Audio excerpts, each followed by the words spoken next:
Good afternoon. I'm Brittany with Discovery Umes, and we are here in the Hinton Center, and we're going to be speaking to Dr. Jeffrey Grant, who will be talking about black men in higher education. Good afternoon, Dr. Jeffrey Grant. Good afternoon. How are you today? Good. I'm very fine. Oh, I'm very fine.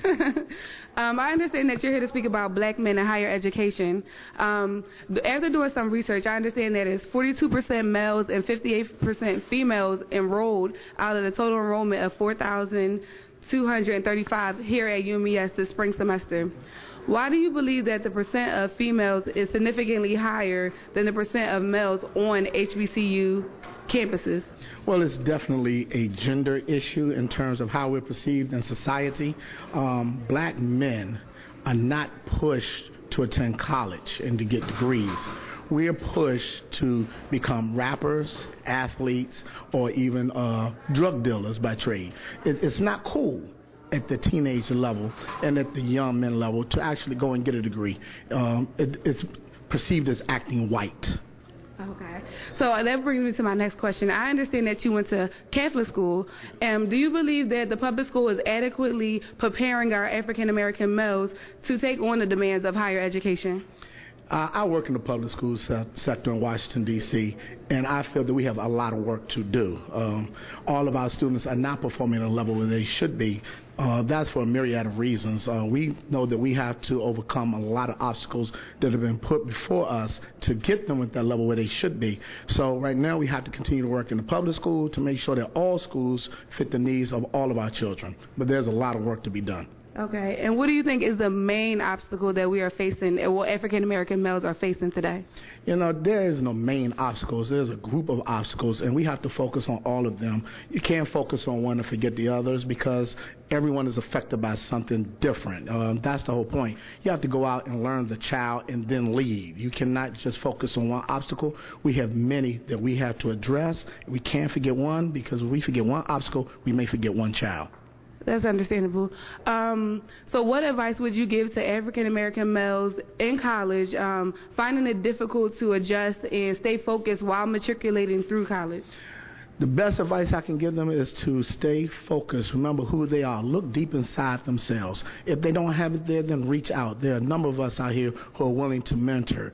Go and learn from the mistakes of others. Everyone can learn from his or her own mistakes. Learn from the mistakes of others. Take that information, let it drive you. Then go out here and do qualitative research. And I will be discussing that as we go into our conversation later on today. Okay, so that brings me to my next question. What points will you be covering today, or what specific points will you be addressing? We're going to discuss the history of education with African Americans. Then we're also going to look at the qualitative data. Anyone can bring quantitative data, numbers. We have more than numbers.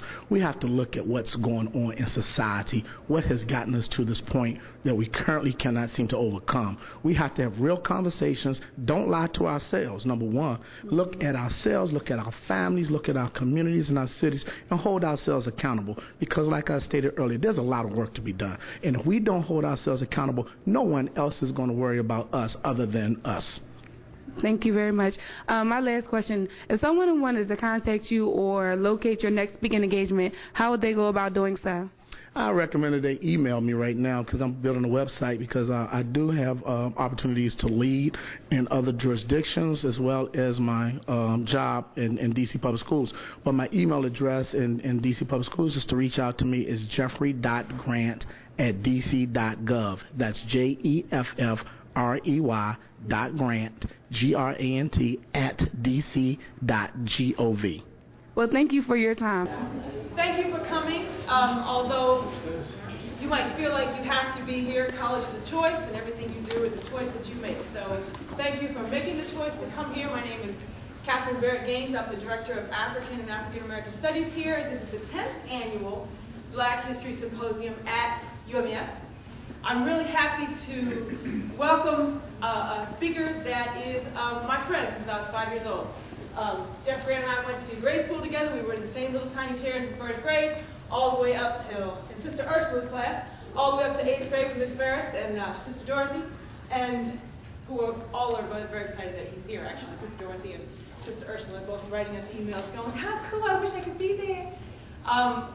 Jeffrey Grant comes from where I come from, and We are literally home boys and home girls, and I'm just so excited that he's here. Thank you for allowing me to come here to University of Maryland Eastern Shore. It's important that we have this conversation. It's a conversation I have every day because of the way I look. I'm a black man. I'm an African American man. Things that I have faced in my 46 years as of March 6th. Some of y'all can only imagine. I wish that many of you. Some of them, I put on myself. Okay? I'm being honest with you. I put these on myself.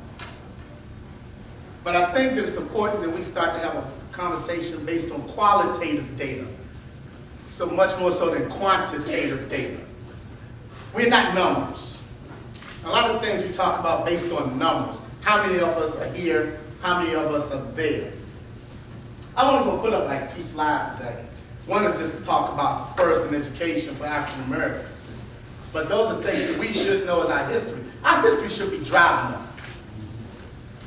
Instead of the media, instead of ignorant peer pressure, our history should be driving us. I'm glad to see you. It means you care. It means you care. Dr. Gaines asked me, she said, what do you need for this presentation?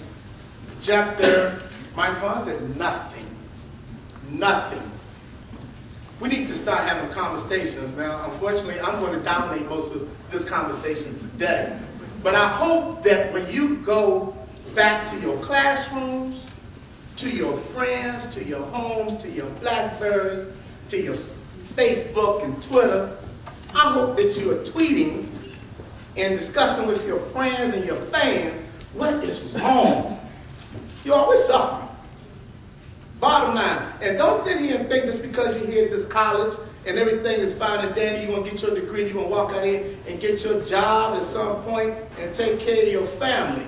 That is not the case. What we need to do is stop lying to ourselves and realize what is actually at home, what may even be next door to us, what may be in the family. We cannot forget them, because if we forget one, we fail. We have failed. I want to just punch something up here very quickly.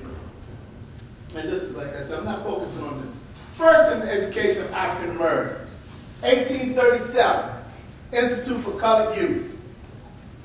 They became Cheney University. That's the first school for African Americans. 1854, Ashland Institute. They became Lincoln, renamed after President Abraham Lincoln because of the Civil War.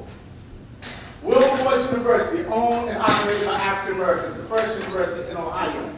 Howard University Law School, the first black law school.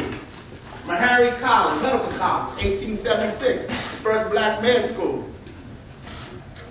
Spelman College, the first college for African American women. And then UMES, 1886. I put that up there. Have to do that. I have to be home to where I am. Okay, Delaware Conference Academy. Now let's look at our last one, 1998 to 2008. Okay, in the last 10 years, we have increased the number of 18 to 24-year-old African Americans enrolled in higher education from 21% to 32.6%.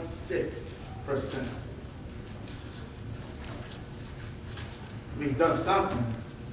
We've done something. As you heard, I was a teacher. How did I get an education? I don't know.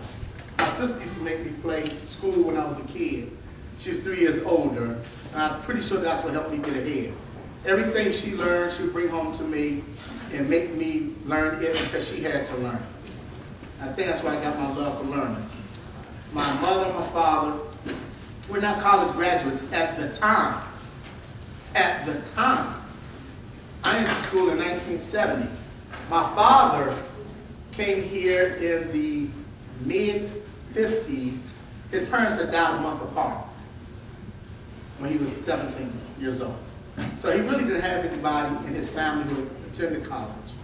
And he came here because he had to take care of himself. Now that's important as I go forward in our discussion today.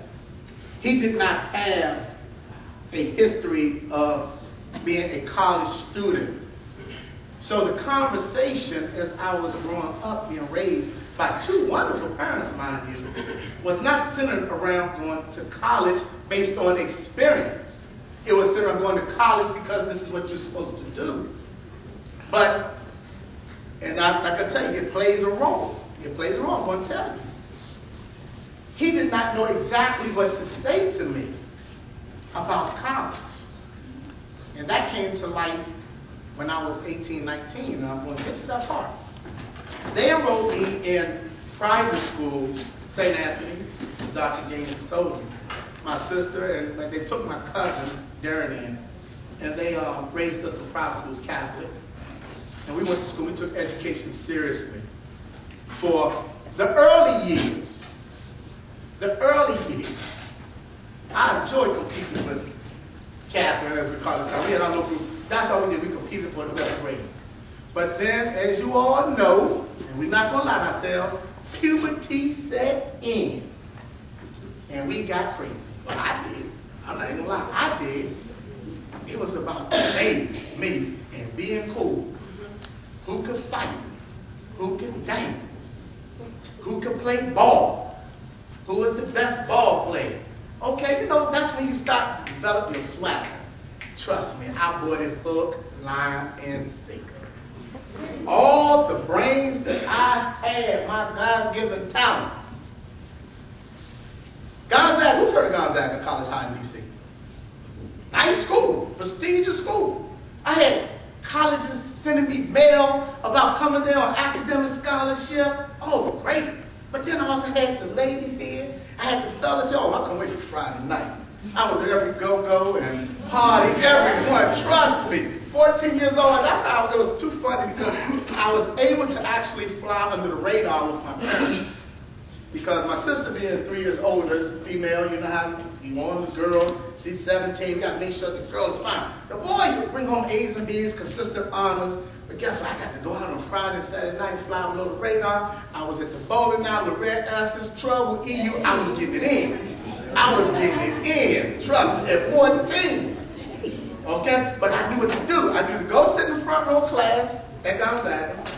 I was taking honors and AP courses, French, everything. I was getting it in. And I would come home and do my homework. And then go out on the weekends. But I started meeting a lot of people. Who here's from D.C.? All right, so you're going to hear some things today. And look, I'm probably going to be on somebody's internet. So I told them I hope I have a job once I finish this and people not after me. Because like I said, this is an honest conversation today. Honest conversation. So, hit that senior year. Hit that senior year in high school. And I went on to school and I chose University of Virginia. Why did I choose University of Virginia? Because I was told that that's where I should go because of my intellect. I was not pushed to go to a Morehouse and a Howard. I was pushed to go to UVA. Then State gave me academic scholarship too. I chose UVA. But for me, it was a terrible fit. I did not fit when I got there. I did not fit amongst the students, and I felt so uncomfortable. My college experience was terrible. I had to fight. And trust me, I could fight. I got called the N-word. And I said, you know what, I'm not going to beat you tonight. But on Saturday, I'm going to drag you out of that room and show you what happens to you when you call me the N-word. I called my dad. He said, son, I think it's time for you to come home. I lasted until December. I went in August and lasted until December. I came home and enrolled in Howard. And you think things are going to improve because I'm African American. Came on to Howard, but because my parents were not rich, they were working class. Now, let me take it back a little bit. My mom went back to school while we were in school in middle school, elementary, and she graduated with her bachelor's in 1978. I was so proud. So proud. And then she went on to start working on her master's. So we started to get an idea of what it meant. She was going to UDC, Federal City and then UDC. While I was in Gonzaga, my father decided he wanted to go to school. That's the event. He enrolled in UDC, and he was doing, I was so proud of my father. He was getting it, but then they changed his job hours at the post office, and he couldn't do it at that time. So when I came home, he decided it was time for him to go back as well. And I mean, it's a bad thing. He had a heart attack in '89. He survived quadruple bypass, then he retired because he had worked really hard. And that's something I'm going to bring up as we get to this. But he went back to school and graduated magna cum laude with 2 degrees and became a school teacher. He did 30 years at the post office and became a school teacher. All this is important because we all have our histories. I've told you my story, but my story gets vicious. I chose to ignore it and said, look, you can be popular and attract females, and I'm going to get on some of y'all about this too in a second because it still goes on. You attract the females because everybody knows you on the street. You got a reputation. You knocking folks out. You dancing at the party. You like to dress and you got the swagger. So guess what? I chose to go this way instead of going that way. And guess what?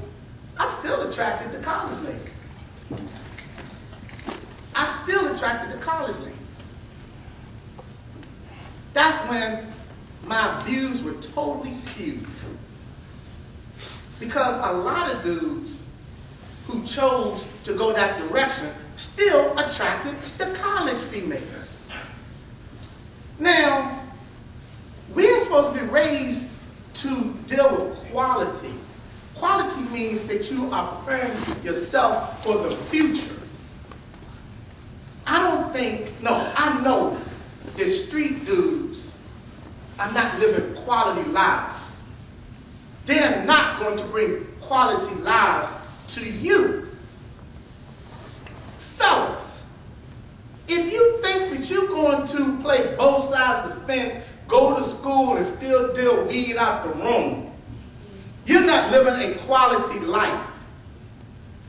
I'm 46, next month, like I said, and I might be jumping a little too far in my story, but this part is important. I'm going to say it now. 3 months ago, I was saying to myself, out of all the people I knew who tried to be a part of the game, and y'all know I'm talking about that street game, only one person had ever made it without being hit. Hit means arrested, shot, stabbed, kidnapped, dead. And guess what? He went back. That was it. I don't know anybody else. Nobody's made it out unscathed. Nobody. Now, if we're going to have a conversation today on where are our black men, we have to be real and honest with ourselves. We know where they are. What are we going to do to change it? That's the best question we can ask. We know where they are. But a lot of us allow ourselves to buy into it because we want to go shopping. Because we want to have a good meal, because we want to travel. We think that living the life of an athlete or rapper, not to say they're not honest, but jobs and careers. But guess what? There are only so many positions in the NBA. There are only so many positions in the NFL. So if you come into school thinking that it's going to be your entree into the NBA, then you're going to lie to yourselves again. Everybody doesn't make it. So we're going to have to start having more conversations about what can we do as a people to expose each other to what's out here. I was at a place the other day, little lady had her baby in a stroller, thick little boy. And a woman came up to her and looked at the stroller and said, "Oh, handsome little fella, he's big too. Oh, he's going to be a football player." I cringed. He hadn't even started walking yet, and they're already putting the ball in his hand. God, you don't know if the man, what, come on now. As soon as she walked away, I I said, I have to do something now. I said, ooh, handsome little fella, looks smart too. He's going to be a doctor. She looked at me and said, thank you so much. I see a doctor too. See, that's where our conversation has to start. We have to start having real conversations with ourselves. You all know our history. We were not allowed to learn, to read, to write, to add, to track for good, 200 years? No, more than that. Wow. I'm talking about until slavery ended. You know, we had to escape. We had to hide.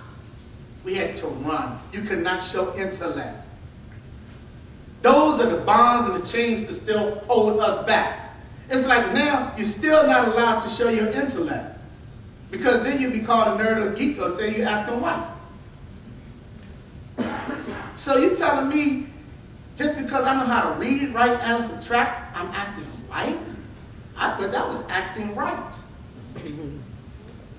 Well, to me, that's acting black.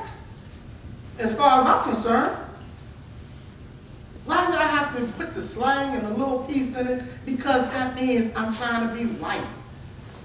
Because I want to go to work and have a career, I'm trying to be white. Because I want to take care of my kids and my family, I'm trying to be white. What are we going to find in our communities? Let's look at the schools. Let's look at our schools. Our inner city public school systems are failing. Why are they failing? Someone asked me that earlier. Myriad of reasons. Can we focus on one? No. No. We can focus on the curriculum. We can focus on the implementation of the curriculum. We can focus on teacher quality. We can focus on facilities. We can do all of that. We can focus on family engagement, which to me is so important right now, because we can extend the school day and extend the school year, but the kids are still going to go home to their families at some point. They're still going to go into their communities, where dudes on the corner slinging dope. I mean, sometimes we try to protect each other, but then what about the people getting hit by stray gunfire? What about the people who are slinging the dope, who don't care about all the families that they're destroying? All the money that they're taking from that household, where the people's electricity is turned off, the gas is turned off. They don't have to eat. They don't have food. And then these kids come to school and we expect them to learn. When last night they were trying to find something to eat, or trying to stay warm, or trying to find mama in the crack house. And then we expect them to come into our school first thing in the morning and be prepared to do a 500-word essay on what? On the planet. Something, you know, that means absolutely nothing to them in their world of survival. See, we have to really look at ourselves and what we're doing to each other. Parents, whoa. Parents, we put our issues on the kids. They don't make these choices. They don't ask to come into this world. We bring them here. Sometimes with babies bringing babies. Babies bringing more babies. You can't take care of the baby. You can't take care of yourself. As you can see, I'm not focusing on the quantitative data. We have to talk about the qualitative data. Things we get through observations, interviews, focus groups. Things we see when we walk out our doors. We know the numbers. We know the numbers of female-led households dominate. We know that black families, 50% of black nurses are ending in divorce. Wow. Wow. 50%. Leading all races in a negative category. And then when we do in these relationships, what do we try to keep the bond between the mom and the dad for the sake of the child? Most likely we badmouth that man, that black man. Woo. That black man, you know how we get it. You know how we get it. We got to step up. Sometimes I've been to a number of funerals, just people that I know. One funeral impacted me more than any other funeral. There's two different funerals we're discussing. 1989, I lost one of my best friends, and he had a heart attack. He graduated from Providence, played basketball. He was going places. He had a heart attack on the basketball court playing a pickup basketball game, 98-degree heat. We sent him off well. We always think about him. 1993, remember I told you I have stories for you. My cousin, I put his name out there, my nickname, Spaceman. You know that. I don't mind. Spaceman was the son of my mother's sister. His father raised him. My family could not get him. His father would not let him come to my mom and my aunt and my grandma. When he turned a certain age, his father told him, go make money. 16 years old, I need money. Go bring some money in here. That meant go to the street and get it.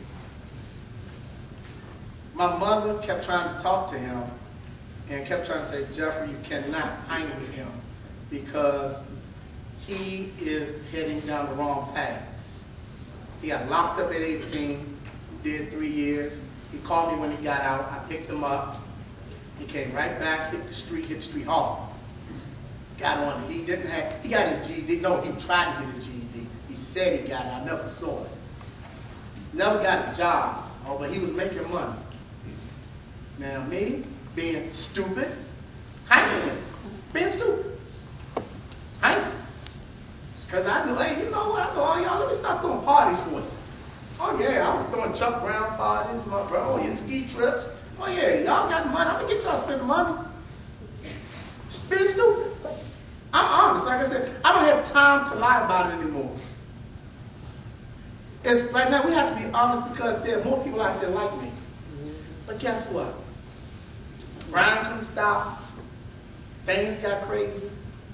He called me one night crying, said he's about to die. And don't try to get involved. It's his fault. And he doesn't want me hurt. But everybody knew we were tight, thick as thieves. So, I remember one Monday night he went to hang with me and we just reminisced. And I didn't realize that he was about to go to his death the next night. He had to meet the people. And they let him call me. And he basically said bye. And they proceeded to torture my cousin to a level I can't even describe to you all here. And then they set him on fire, they burned him alive. Now, my dad came to me and said, Jeffrey, enough is enough, man. I'm interviewing for a teaching job, but I want you to go talk to them. I know you don't have your degree yet.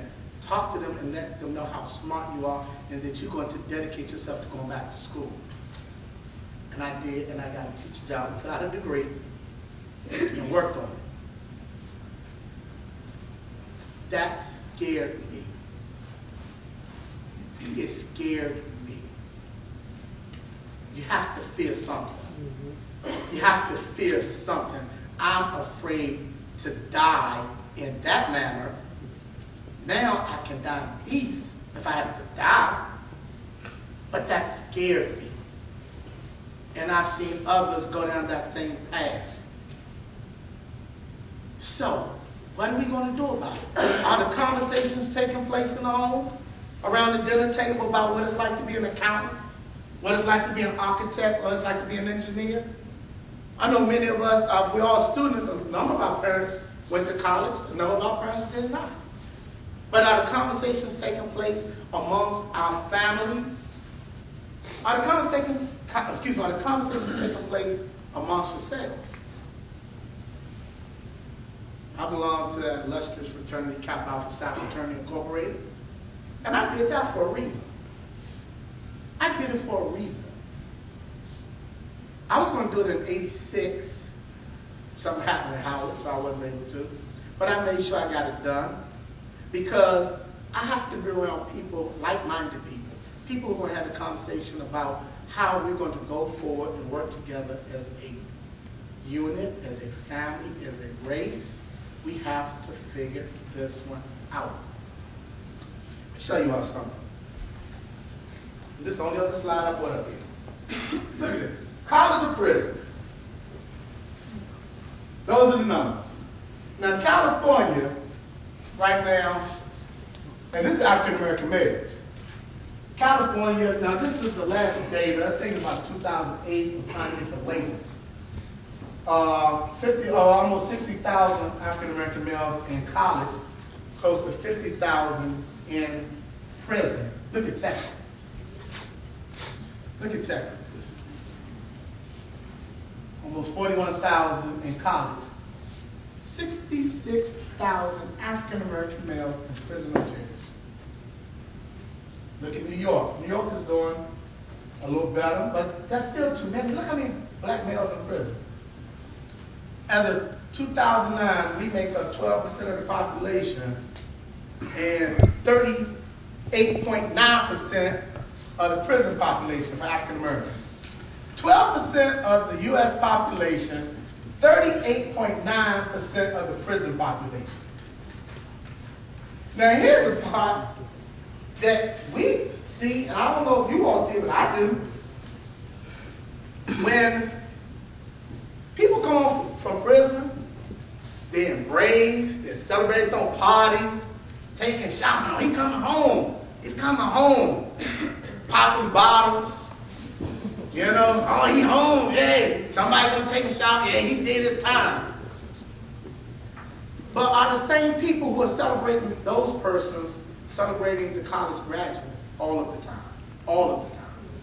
Not some of the time. You are in college. You know that some of your friends you had to leave behind. Y'all know we call it haters. You know what you do with them. But you have to. But guess what? You can't forget them. Because they may come and rob you. They may come and kill you.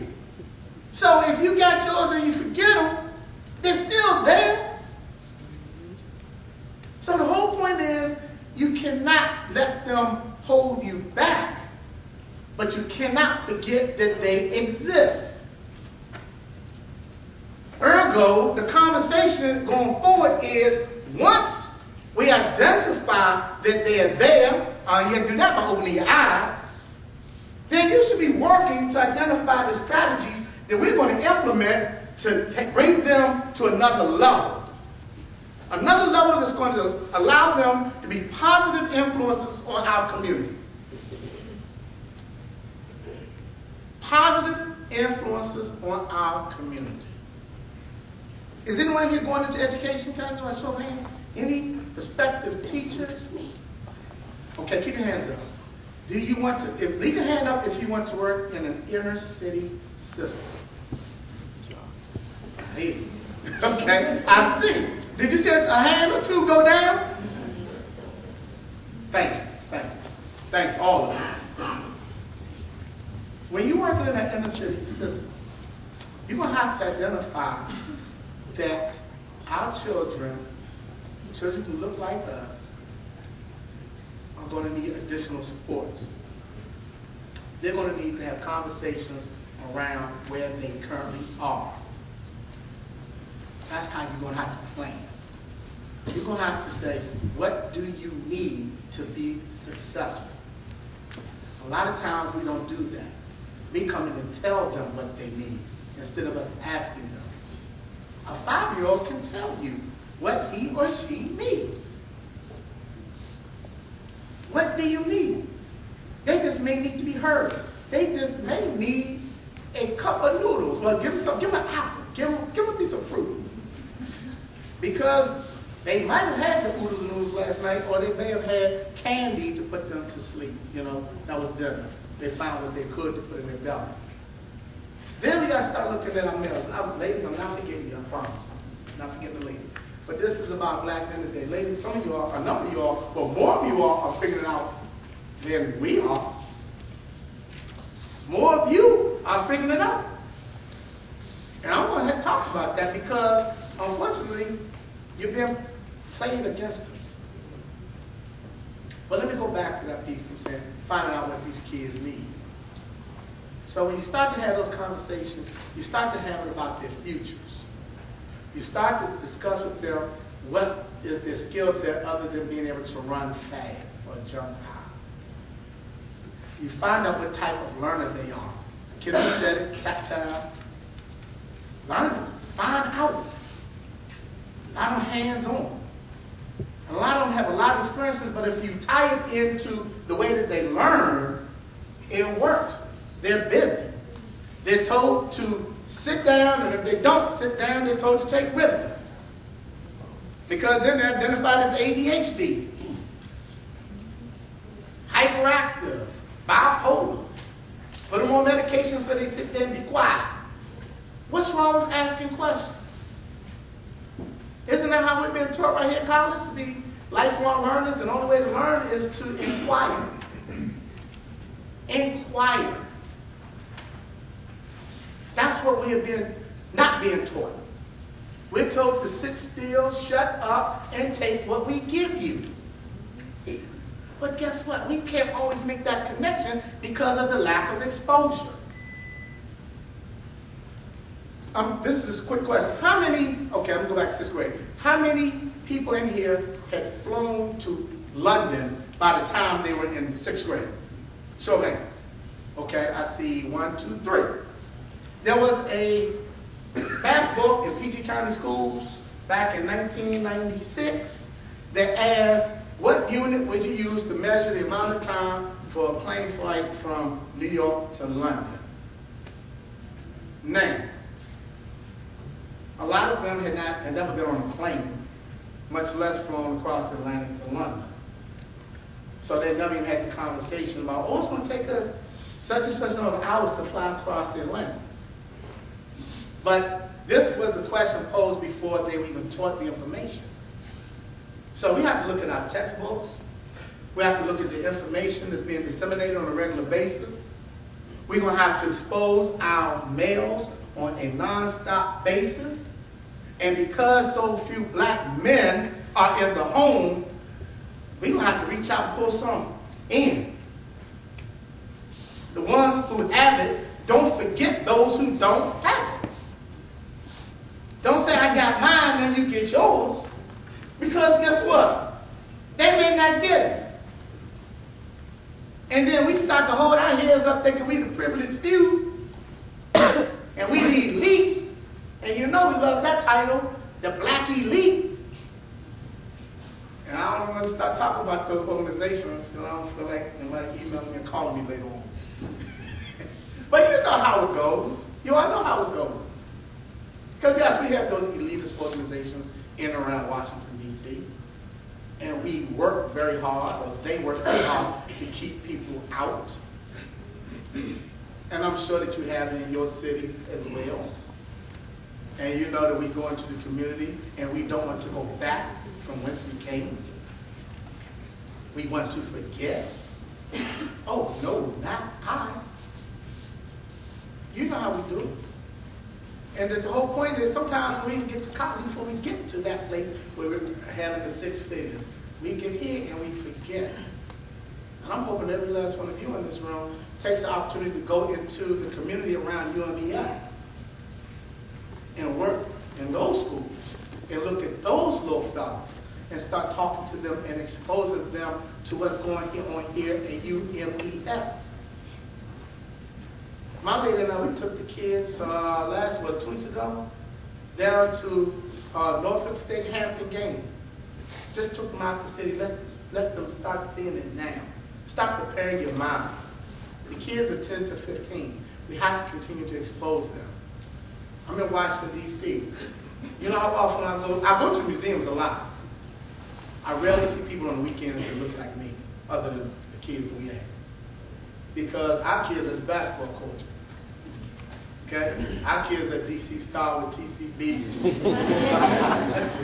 Y'all know I know. At DC Star, y'all know we get it in.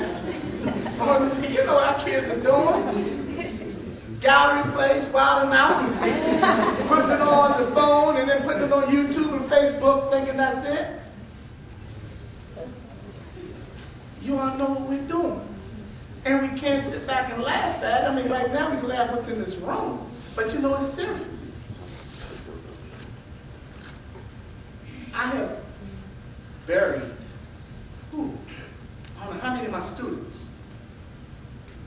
I mean, I remember back in 2006, the last day of school, 7th grade, he was gunned down. Then another one, they found him, his face shot off. Then group, a little gang started, they stole a car, killed a female, they're in jail. And guess what? I wasn't teaching, I wasn't principal of high school. I was principal of pre-K to 8. Pre-K to 8th grade. I'm talking about 7th and 8th grades. Yeah, y'all thought it was my high school. No, pre-K to 8. Yeah. Keep going to their funerals, and I'll get up and talk to my kids and say, they know I'm coming. They know I'm coming. But not just to the funeral. I told them I'm tired of doing the funerals. Invite me to the graduation. Invite me to the wedding. Not the funeral. But I have to go because guess what?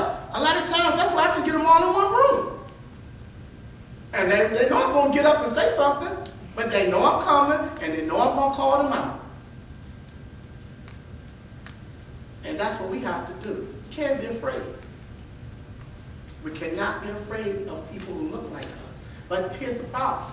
If you don't care, don't go. If you don't truly care and you're not sincere, don't go. Because one thing they are very good at doing is identifying BS. That's where they're sharp. They have honed those skills. Or they can read you like a book.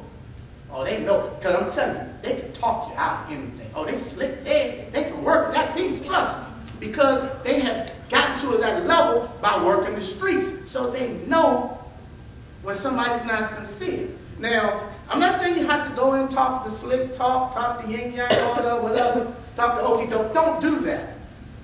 Let them know you care. Let them know you care. And sacrifice a little bit. I did my party. I told you all that. I did my party. But I decided something, I'm going on 13 years. 13 years ago. I said, what would I do, or what would I accomplish if I did not take another drink? And I did. And I haven't had one since. And that's a piece that I can tell kids. But the whole point about it is, I have to play it both ways. Because like I told you, what they used to seeing is you drinking, partying, or whatever. Oh, you can have a good time without drinking. And I teach them a wonderful lesson. I tell them, I found some sour grapes. I give you $5 to drink it. They're like, no. I'm like, okay, no. I said, change that. Give me $20 and I'll let you eat these sour grapes. They're like, huh? I said, you know what? Give me $300 and I'll let you eat these sour grapes. They're like, Dr. Van, you're not making any sense. I said, so, you're going to pay $300 for that bottle of Cristal or that bottle of Mo at the club to eat some sour grapes? Do you know what you're doing? People call it getting drunk. I call it poisoning yourselves. People call it fermentation. I call it making poison. If you give them facts and let them understand what it really is, then you're informing them. I said, oh, give me $7 and I'll let you go lick the street or the roof. What are you talking about? Oh, you smoking cigarettes? Tar. Same stuff that they put on the street and the roof is in those cigarettes. Tar. Inform. Educate. Don't make it seem like putting a cigarette to your mouth is cool. Don't make them say because you busted bottles of crisp up in the club and all this on the video is cool. Yes, and I'm going to say, I hope, look, if Jay-Z sees it, good. If you're out there, Diddy, whatever, who you are, I don't care. You're putting out liquor, you're putting it in the community, instead of putting your money in education and in my black men and in my black women. Put the money where it needs to be so we can empower everybody. Okay? Open a school. Don't open another distillery. Okay? I don't care. All you doing is hurting a family. All you doing is hurting a body. All you doing is giving somebody liver cancer, throat cancer, a heart attack, a stroke. Improve the mind. Don't kill the heart. I don't care about your Patron. I care about your college degree. All you want to do is keep putting it out. Okay, we got to be in the club. Come on, wake up. I'm going to take it off from a movie. Wake up, black people. We still sleeping. Yeah, I slept. I'm not one, but hey, I woke up and I'm trying to wake more people up with me. We got to build an army, and an army is not to fight with fists. I was 35 years old. And I was doing a lesson on Dr. Martin Luther King. And something hit me like a ton of bricks. I saw the number 39. And I was like, wow, I'll be there in 4 years. And what have I done? And what has he done? Good gosh almighty. Hey, Jeff, you're not doing a thing. Get up off your butt, man. And do something.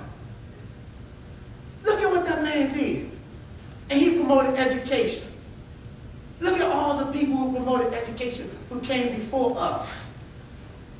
We were not allowed to learn. And now we can do it free. But we choose to tear up the building. We choose to write on the wall. Why? It's because what society is telling us is cool. We sit in the back of the class. Think amongst yourselves. Who here comes in and sits in the back of class? When you come to class. Right, there you go, look, honest man. Who sits in, why not the front? Because I'm a nerd and geeks sit in the front? Is that why nerds and geeks only sit in the front? To me, the people in the front can see the work and get the teacher's attention.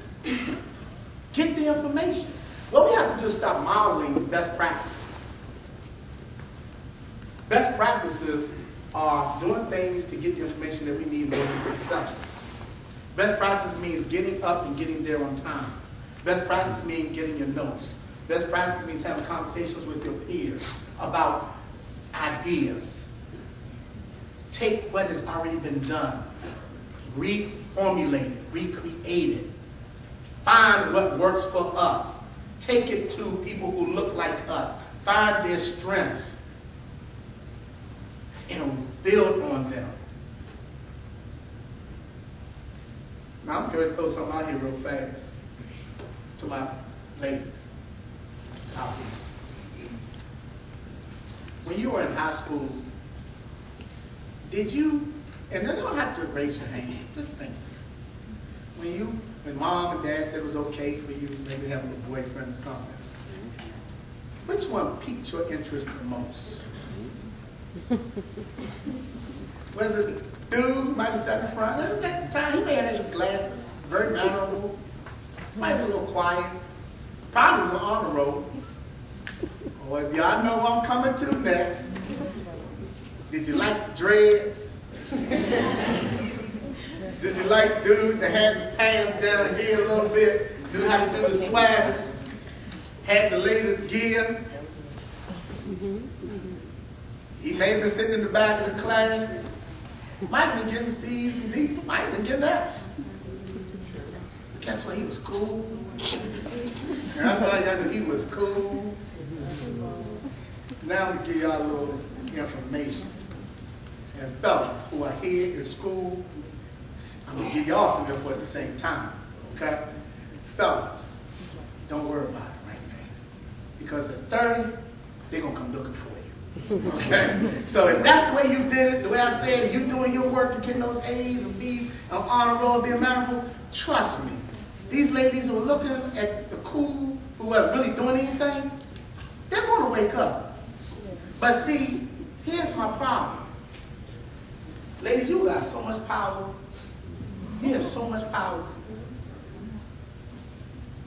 If we started focusing on attributes that would improve us as a lot, as a race, at an early age, if we had those conversations from our parents, if we had those conversations amongst ourselves, then I'm telling you, the black man, and I'm going to get on them again because they're doing it, being weak. And I did it. I was weak. I was weak. The black man would actually do things differently, but we're stupid. All right, fellas, that's our secret. We're not smart. We're not smart at all. Okay? But we get there in time. It takes a little bit of time. We get wiser with time. But right now, we tend to follow what we think is right. In school, in higher education, is not the top of our list. As a whole. As a whole. Being with the ladies, sometimes escaping from our own reality via weed, alcohol, harder drugs, video games, partying, being with multiple women. We're escaping. We're hurting. Some of us are hurting because we did not have a strong man in our lives. We're missing daddy. We're missing that guidance. So where are we in higher education? Everywhere but. What are we facing? A whole lot of things. Can we change it? Yes. How can we change it? By not lying to ourselves. How can we change it? By focusing on each other. How can we change it? By going to get information from people who already have it. How can we change it? By loving ourselves. We have to love ourselves.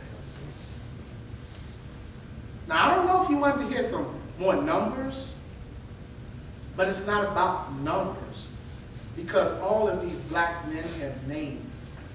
They're not numbers. It's very hard to quantify this information when we have cousins, brothers, sons, fathers, neighbors who are languishing in despair. They're failing.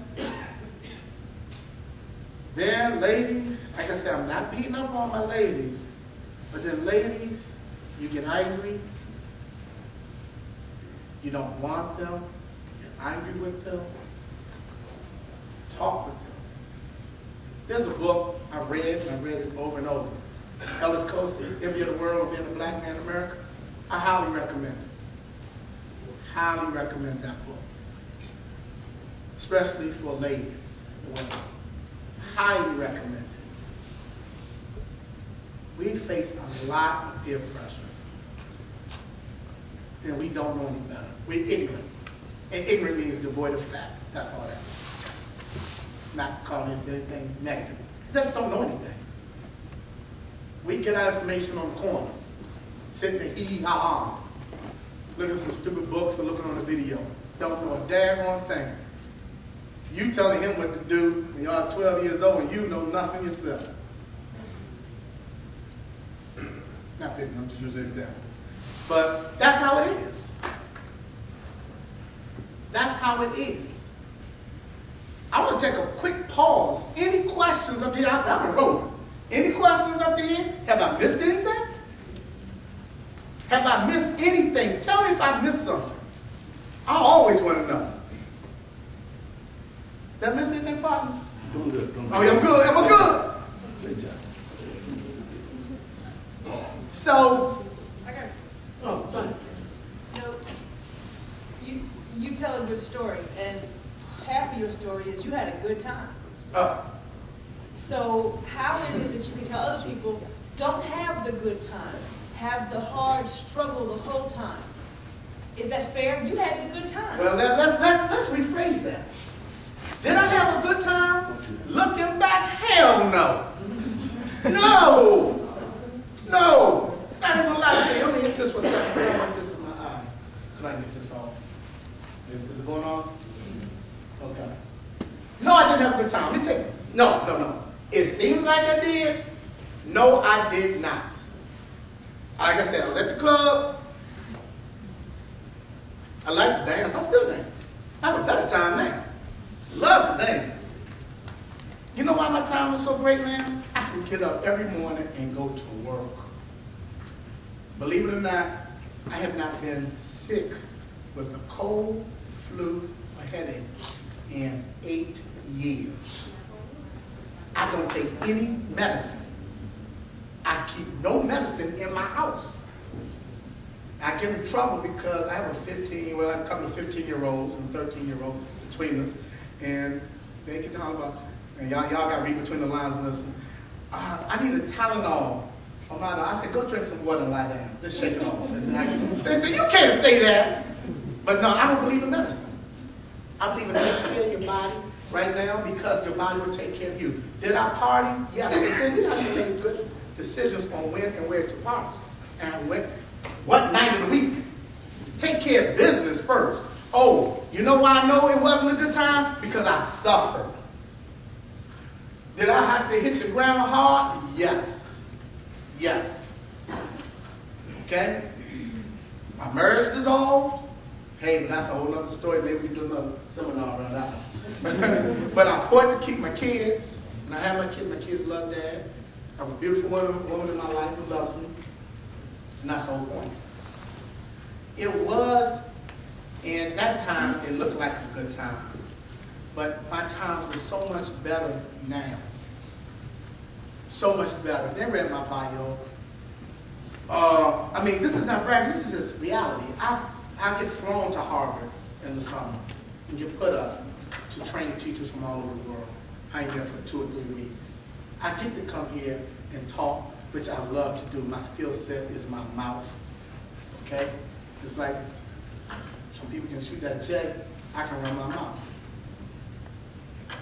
I can pay my bills. I can sleep at night and not worry about who's going to kick in my door. I can drive the street not worry about if I'm going to be kidnapped. And they're still doing it. No, it wasn't a good time because I lost a lot of friends. It wasn't a good time. I've seen people, female, I'm not going to say her name. She graduated from Hampton. Her degree, but she was on the hot list. The dude left her in the car, the dude go use the phone. 2 dudes came out the alley, basically obliterated her head from the front and told the dude go get that $15,000. And he went and got it. Who would put themselves in that position just to have a meal at Houston's or Ruth Chris? Get some Louis Vuitton luggage. No, it's not a good time. Who wants to have children by somebody who may end up in jail? No. And then they expect you to come see them. And you got to go see him. You got to accept the collect call. Who wants that? Fellas, who wants to be in jail? And I don't have to go into that one. Pay your bills, sleep at night. That's a good time. Trust me. Pay your bills, sleep at night. It's a great time because you can get up the next day and do something else. And I know I've been going with this piece. And I'm telling you, y'all gonna have to help me out. Y'all gonna have to start a movement. Movements need to be started, whereas we're not worried about party. We're not worried about being in the video. I know it's an honest job, but the video can be respectful. of our females. It can actually, now, here's the part. The SATs written in standard English. The PSATs written in standard English. But our kids know the rap where the verb and the subject are not in agreement.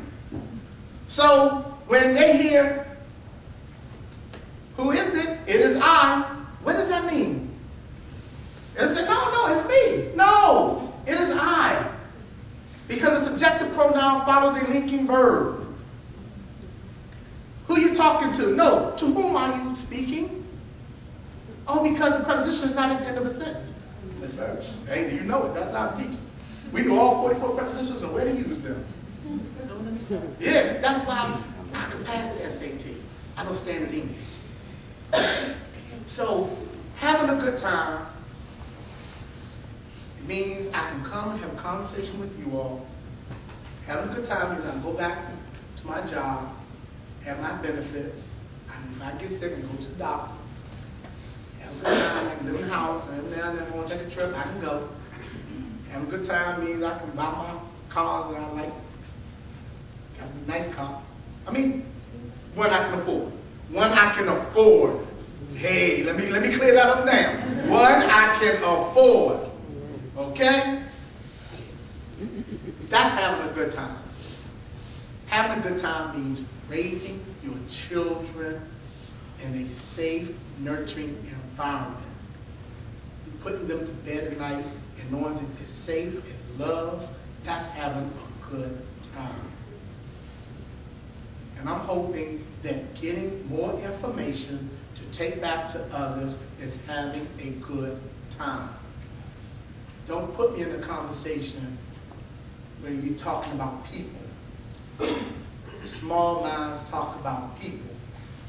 Average minds talk about events. Great minds talk about ideas. Do I need to say it one more time? Okay. That's my whole thing. There you go.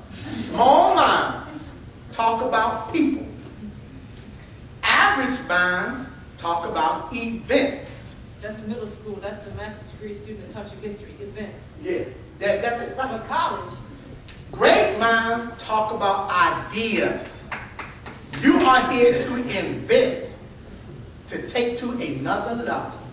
That means, as of today, find a way to take black men to another level. I saw this one first, that one, and that one.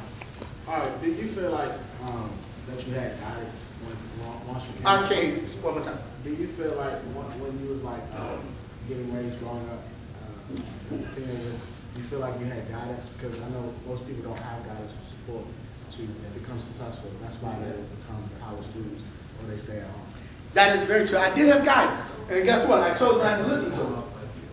I chose not to listen to my guidance, and that was, you can pull this up. You can put the plug. Plug on the ball. That's the easy way. Really? Okay, yeah, but I did have guidance. I did have guidance. And here's the part. A lot of people had guidance. I don't think that there's one parent around here who wants their child to fail or die. So all parents are given some form of guidance. Some form. Usually they tell the kid go to school. It may not be at a high level, but I think that I know that most parents don't want to see their children fail. Only part is sometimes we choose not to listen. So it takes more than one voice. So if you're in a community where the only person you hear is your mom, and I'm saying mom, or your dad, depends on you who's raising you, and I'm talking about single-family households because I'm trying to show numbers here. And you got that one person, but then you go outside, and at the basketball court, they're talking about something else. You know, you got to do this, you got to do that. Hey, go with us. We're going to steal this car. Come on, we're going to rob so-and-so. Okay? Then you're talking about these people whom you respect. And then you got so-and-so riding around in the neighborhood with the latest ride, 20s.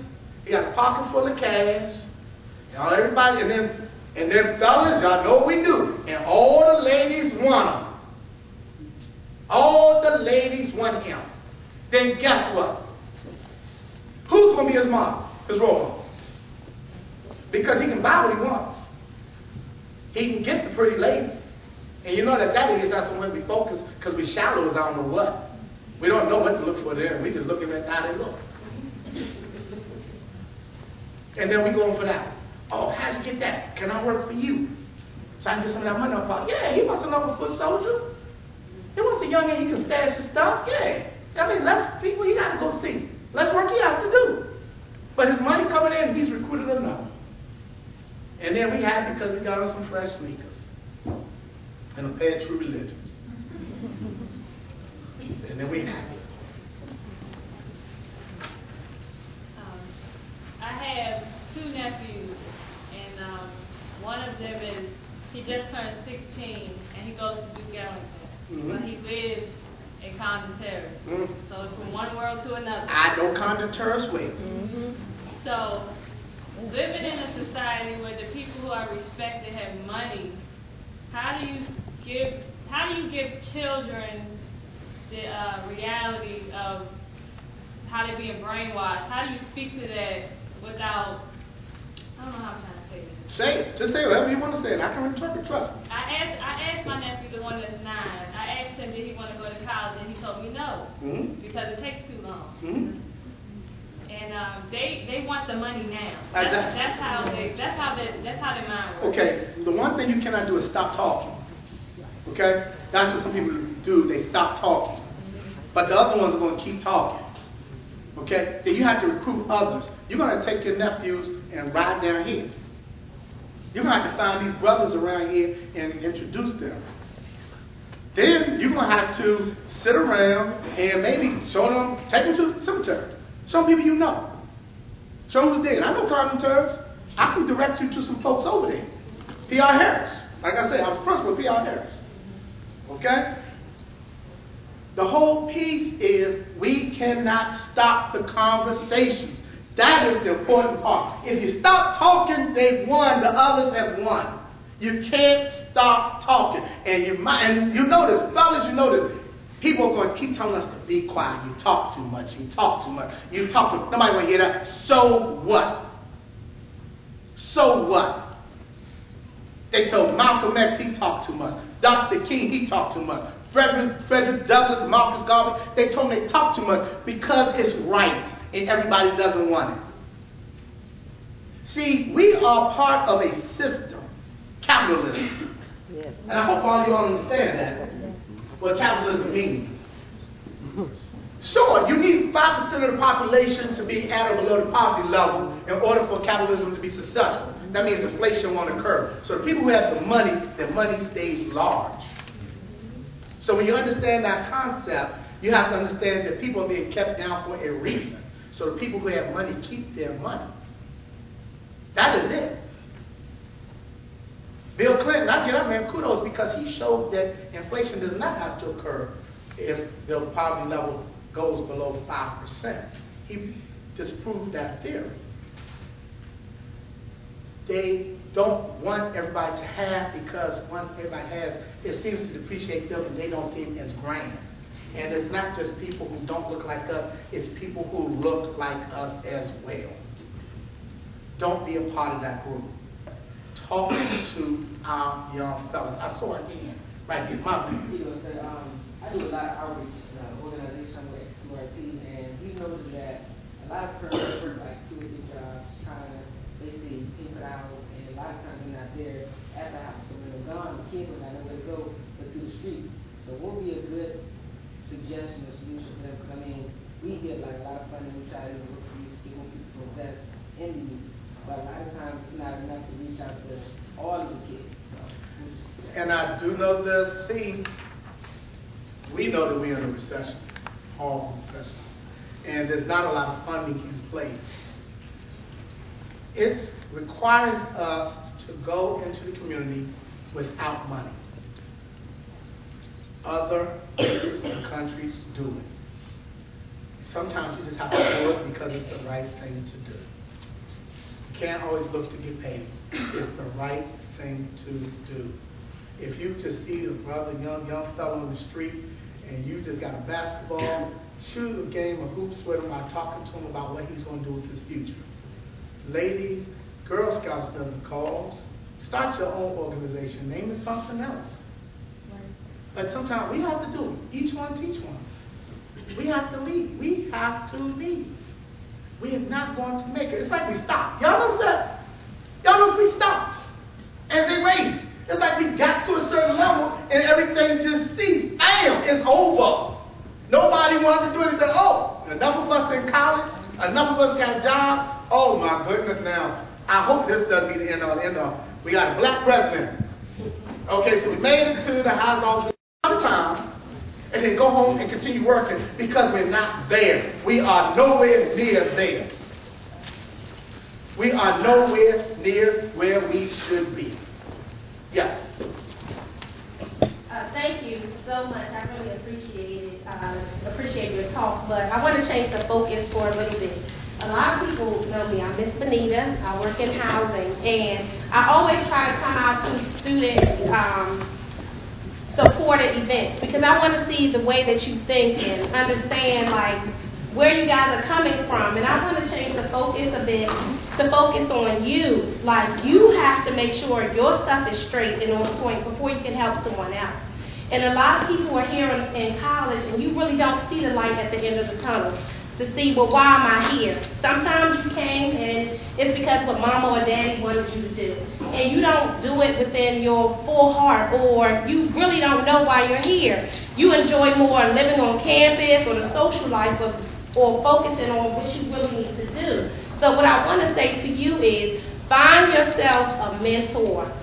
Find somebody that not at your level, but somebody that you may aspire to be like. And I constantly share my story. I'm from the hood of D.C., Ballou High School. Mm-hmm. And when you see my diploma on my wall, people But that just, I do that because it shows that, yes, I came from there, but I worked hard to get where I am. And just stay focused and steadfast. And find a mentor. It's so many people that work here as professors, administrators, faculty, and staff. They have a story. They understand where you are. But sometimes you see us on a different light. You see us happy with a family, a degree. But you don't understand the struggle as to why we're here. You know, how do we get where we are? And, you know, pick the brain of people that you kind of find interested. Find a mentor because you're not going to make it alone. Challenge everybody in this room to get A's and no less than B's before you head to the party or the club. Get all of your work completed, get on honor roll, graduate cum laude at the very least. I challenge you. Do what you're supposed to do and bring some more up. I thank you. I look forward to seeing you on the